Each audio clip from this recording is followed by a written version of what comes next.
Okay, so I've got a little bit of water being trapped in these tarps here.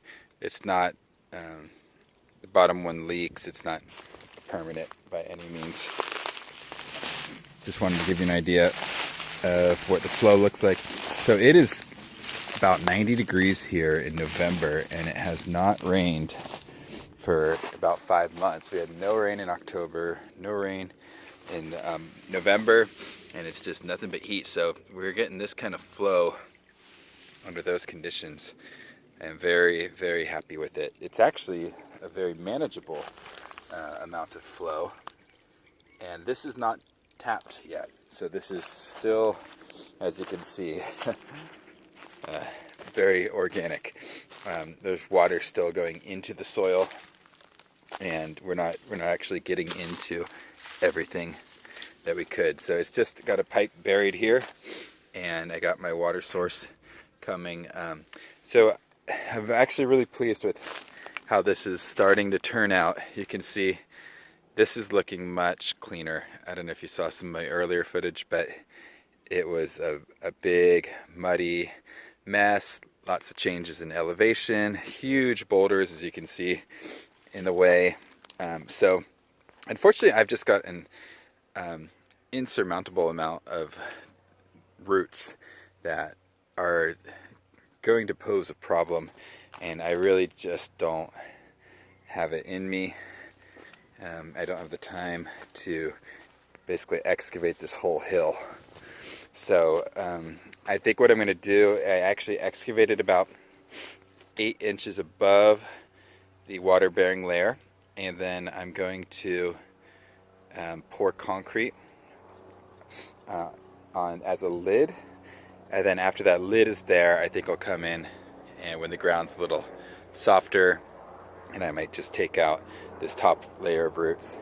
So you can see the water there. These bees, they actually were coming a little bit, but they have moved in today, and so they are going to pose a problem for me.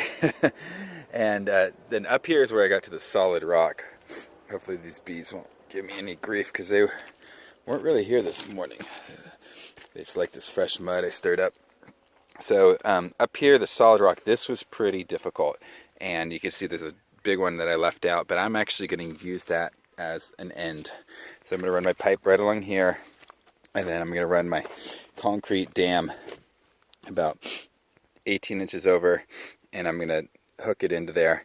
I mean, there is technically a little bit of moisture, but it's not worth my time. So this actually forms a nice dam stoppage for a culvert, because I'm thinking about either doing a culvert or just using the concrete I pour to act as a channel to direct the downward flow away from the spring. Because, like I said, we have a spring in a ravine, so we have two factors: groundwater and then surface water coming down the canyon, and don't want them mixing. So that's that. And this is one area that I am a little concerned about. This is the only area out of everywhere that has water on the right. And so, but there is a good flow right here, as you can see where the bees are going. They're finding the source that has pretty much like the best trickle. So I'm wondering if this is a form of artesian, where the groundwater is actually just coming up right here, because I don't see anywhere else where it's coming out of the right side of the hill. Everything else is on the left side. So I'm going to try and dig down. I'm not sure how much deeper I can get, but I'm going to try and keep digging down here on the right and leave that channel where the water is currently flowing, so I can dig down here and build my footing, and then I'll do my forms, and I'm going to pour this hopefully tomorrow.